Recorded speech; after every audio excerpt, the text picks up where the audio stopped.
ನಮಸ್ಕಾರ, ಎಲ್ಲ ಹೆಂಗಿದ್ದೀರಾ? ನಾನು ನಿಮ್ಮ ಸ್ನೇಹ. ಬೆಳಗ್ಗೆನೇ ಎಲ್ಲ ರೆಡಿ ಆಗಿಬಿಟ್ಟು ಕೋಟೆ ಆಂಜನೇಯ ದೇವಸ್ಥಾನದ ಹತ್ರ ಹೋಗ್ತಾ ಇದ್ದೀವಿ ನಡ್ಕೊಂಡು. ಈ ಡಿಜೆ ಸೌಂಡು ಇಲ್ಲಿಗೆ ಕೇಳಿಸ್ತಾ ಇದೆ. ಕಿವಿ ಕೈಗೆಲ್ಲ ನಿಲ್ತಾ ಇದೆ. ಕಿವಿ ಇಂಪು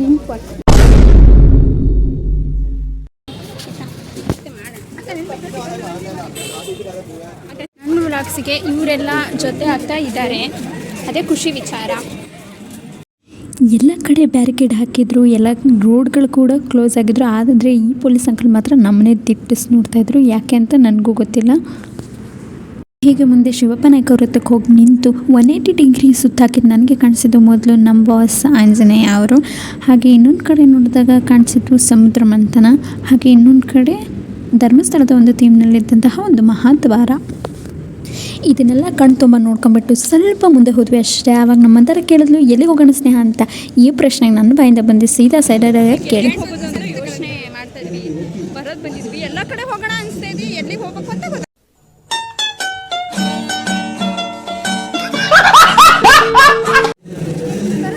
ಮಧ್ಯೆ ಏನೇನು ಹಾಕುತ್ತೆ ಅಂತಾರೆ, ನಗೋದು ಹಾಕ್ತಾರಲ್ಲ ಸಿಂಬಲ್ಸ್ ಹಾಕೋಣ. ಮಹಾದ್ವಾರ ಕಾಣ್ತಿದೆ ನೋಡಿ. ಬಲೂನ್ ಚಿಕ್ಕ ಬಲೂನ್. ಹಾಸ್ಟೆಲ್ ಹುಡುಗಿಯರು ಬರಲ್ಲ ಅಂದು ಇರೋರು ಅಷ್ಟು ಕಾಣ್ತಾವ.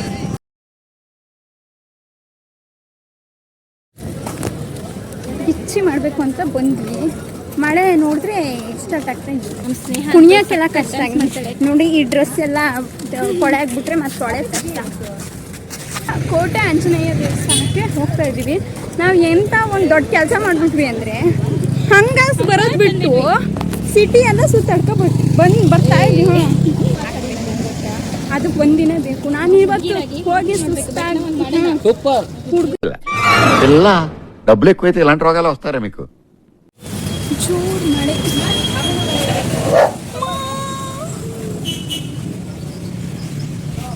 ನಾಯಿಗೆ ಎದ್ರುಕೊಂಡು ಬರ್ತಿದ್ದೀವಿ.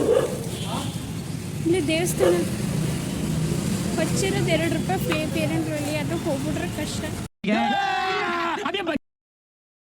ಅಲ್ಲಿ ಕುತ್ಕೊಂಡಿರೋ ಹುಡುಗಿ ನೋಡಿಬಿಟ್ಟು ನನ್ನ ಮನದಾಳದ ಮಾತೇನಪ್ಪ ಅಂದರೆ, ನಮ್ಮ ಸಿಂಗಲ್ಸ್ಗಳು ಹೊಟ್ಟೆ ಹುಷಿ ಎಷ್ಟರಪ್ಪ ಉರಿಸ್ತೀರಾ ಅನ್ನೋದೊಂದೇ.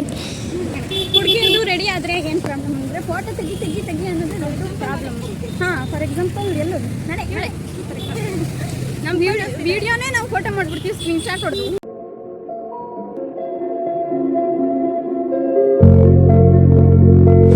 ಹೀಗೆ ಕೋಟೆ ರೋಡ್ ಸಿಕ್ಕಿದ್ದು ಆಯಿತು, ನಾವು ನಡ್ಕೊಂಡು ಹೋಗೋಕ್ಕೆ ಸ್ಟಾರ್ಟ್ ಮಾಡಿದ್ದು ಆಯಿತು. ಇದೇ ಟೈಮಿಗೆ ವಿಪರ್ಯಾಸ ಅನ್ನಂಗೆ ಮಳೆ ಕೂಡ ಸ್ಟಾರ್ಟ್ ಆಯಿತು. ₹25 ಫೇರ್ ಆ್ಯಂಡ್ ಲವ್ಲಿ ಹೋಗ್ಬಿಟ್ರೆ ಕಷ್ಟ ಅನ್ನೋ ಭಯದಲ್ಲೇ ತಲೆ ಮೇಲೆ ಕೈ ಹೊಡ್ಕೊಂಡು ನಾನು ಮುಂದೆ ಹೋದೆ. ಆ ಟೈಮಿಗೆ ಸರಿಯಾಗಿ ಹಚ್ಚಿರೋದು ಒಂದು ₹25 ಅಲ್ಲೊಬ್ಬ ಅಣ್ಣ ವ್ಲಾಗರ್ ಅಂತ ಹೇಳೋದ. ನಾನು ವ್ಲಾಗರ್ ಅಂತ ಗೊತ್ತಾಗಿದ್ದೆ ನನಗೆ ನಿನ್ನೆ ಗುರು. ನಾನು ವ್ಲಾಗ್ ಸೇಮ್ ಮಾಡಿದ್ರು ಪೋಸ್ಟ್ ಮಾಡಿದ್ದ. ಏನು ಮಾಡೋದು, ಹಣೆ ಬರ. ನೋಡೋಕೆ ಹೋಗೋಣ ಅಂದರೆ, ದೇವ್ರು ನೋಡೋಕ್ಕಿಂತ ಫಸ್ಟ್ ನಾವು ಊಟಕ್ಕೆ ಹೋಗೋದು ಜಾಸ್ತಿ. ಅಂದರೆ ದೇವ್ರ ಗಣಪತಿ ಏನು ಬಯಸೋದಂದರೆ, ಆ ಗಣಪತಿಗೆ ನಾವೆಲ್ಲ ಮಕ್ಕಳಿದ್ದಂಗೆ ಎಲ್ಲ ಹೊಟ್ಟೆ ತುಂಬ ತಿನ್ಕೊಂಡು ಹೊಟ್ಟೆ ಹಚ್ಕೊಂಡು ನೀನು ನನ್ನನ್ನು ನೋಡುವಂಥ ದೇವ್ರು ಯಾವತ್ತೂ ಬಯಸಲ್ಲ ಗೈಸ್.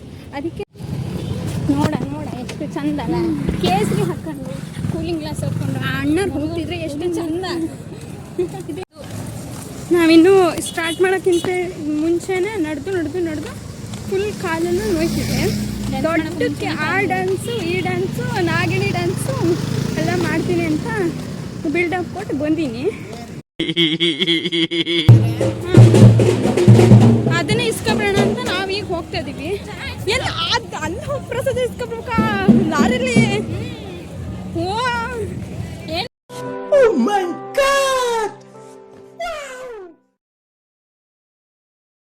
ಹಾಗೆ ಪ್ರಸಾದ ಇಸ್ಕೊಂಡು ತಿನ್ಕೊಂಡು ಹಾಗೆ ಸ್ವಲ್ಪ ಮುಂದೆ ಹೋದ್ವಿ.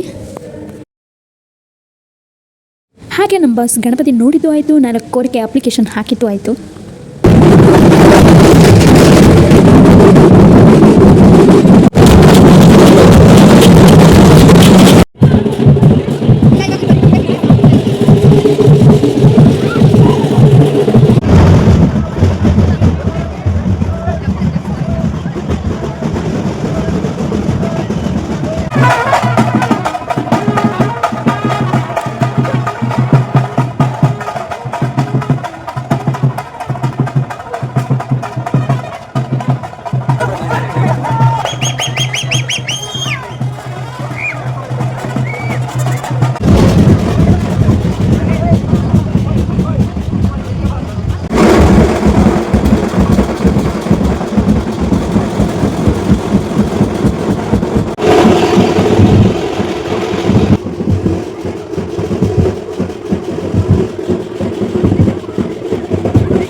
ಗಣಪತಿ ಜೊತೆನೇ ಕೋಟೆ ರಸ್ತೆಯಲ್ಲಿ ಮಾಯವಾಗಿದ್ದಂಥ ನಾವು ಈಗ ಮಾರ್ಕೆಟಲ್ಲಿ ಪ್ರತ್ಯಕ್ಷ ಆದ್ವಿ. ಇದಾಗೋದಕ್ಕೆ ಆಲ್ರೆಡಿ ಮಧ್ಯಾಹ್ನ ಆಗಿದ್ದರಿಂದ ನಮಗೆ ಹೊಟ್ಟೆ ಹಸಿವು ಕೂಡ ಸ್ಟಾರ್ಟ್ ಆಗಿತ್ತು.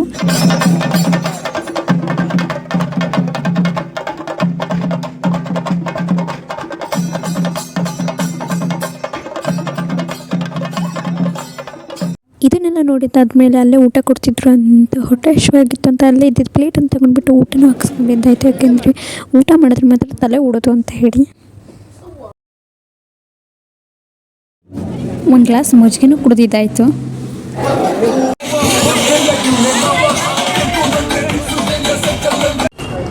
ಹೀಗೆ ಲಾಸ್ಟ್ ಸ್ಟೆಪ್ ಹಾಕ್ಬಿಟ್ಟು ಗಣಪತಿಗೆ ಟಾಟಾ ಹೇಳಿಬಿಟ್ಟು ಬಸ್ ಸ್ಟ್ಯಾಂಡ್ ಕಡೆ ಹೊರಟ್ವಿ.